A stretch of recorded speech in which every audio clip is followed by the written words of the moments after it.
Are you a patient person? Or are you, like me, someone who struggles with impatience? Hi, I'm Michael Clark with the Ananias Foundation, and today we're going to talk about that topic of patience and impatience.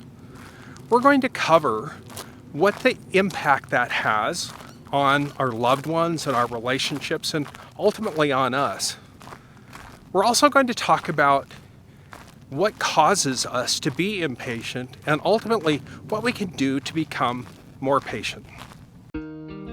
If you want to stop causing harm in your relationships, you're on the right path. This is Journey of Change, a video series to help you become the safe, loving partner you were meant to be.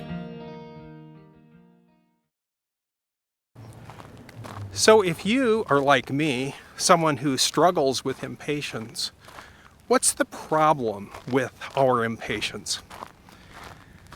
Well, the problem is that it's unpleasant to be around someone who's impatient. It's not so much the feeling that we have that's a problem, it's what we do as a result of our feeling. We're likely to say or do things to express our impatience. We may yell or sigh hard or slam a door or just stare or glare at somebody just in our impatience because we want to let them know that we're feeling impatient. Now, the problem with us doing this is that it's difficult to be around somebody who's acting that way. They're likely to feel on edge, and it's hard for them to be themselves. It's hard for them to relax. They may be thinking about the next thing that they say or do because they don't want to make us even more upset.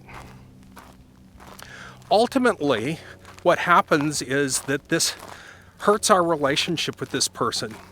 In their stress, they either get resentful or they pull back and don't want to be around us as much. And so ultimately that hurts us when we are acting impatient.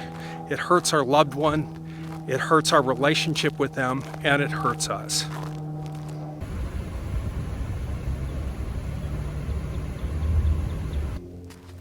So why do we act impatiently? We talk a lot about how important it is to get to the emotions and the thoughts that are creating our behavior, and this is no exception. When we're being impatient, when we're acting in an impatient way, a lot of times the feelings we have behind that are frustration, maybe disrespect, maybe we're feeling ignored, maybe we're feeling disappointed, and those strong, powerful emotions are probably being created by thoughts like, I'm not getting what I want. I put a lot of effort into this and my efforts are being thwarted. Or I shouldn't have to wait this long to get what I wanted accomplished. What I'm wanting is taking longer than I think it should. It's not meeting my expectations. Here are some examples of thoughts that we might have that are going to cause us to feel impatient. This customer service rep should hurry up so I can get my refund. This slow driver in front of me is going to make me late. I'm going to look bad at work as a result. My wife does not respect my time, or she wouldn't keep me waiting. If my husband really cared about me, he would answer my text more quickly.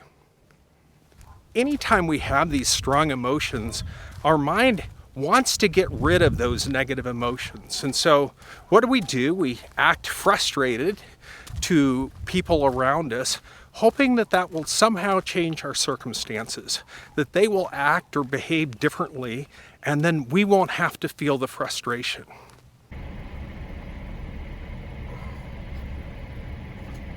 So how do we start being more patient? It really gets down to thinking differently about the situation.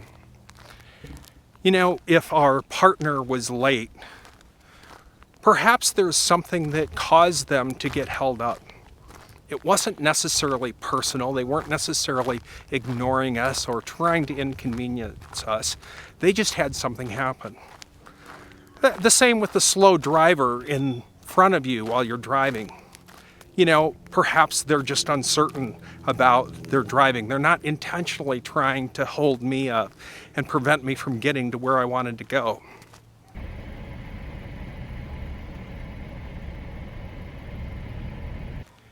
I think maintaining perspective helps as well. When we realize that, look, even if I'm inconvenienced and this takes longer than I thought, even if it's another 15 minutes out of my life, is this really going to matter at the end of the day? Is it really going to matter tomorrow or a week from now or a year from now? And oftentimes when we think about it in those terms, we know that it really doesn't, and that perspective will help us understand that the delay that we're experiencing really isn't that big a deal.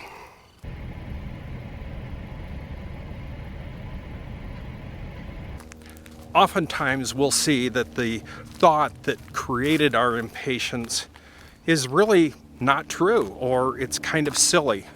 And we can think about that situation differently and not feel those same emotions that drive our acts of impatience.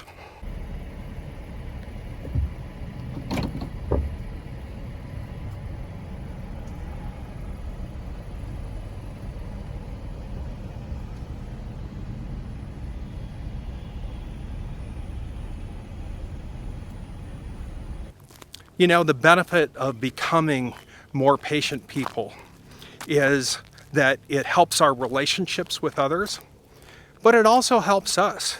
We are going to feel less frustrated. We're going to feel more calm and more peace in our life. And that's a really good thing. I hope this discussion about impatience and patience has been helpful. I'm Michael Clark with the Ananias Foundation, and I'll see you next time. Thanks for joining me today.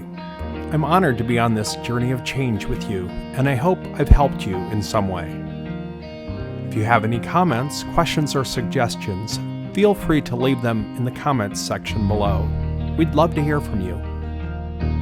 Also, be sure to hit the like button, share this with others who might find it helpful, and subscribe to our channel so you don't miss any of our future videos. For more resources, head to our website, ananiasfoundation.org. Until next time, take care and remember, change is possible.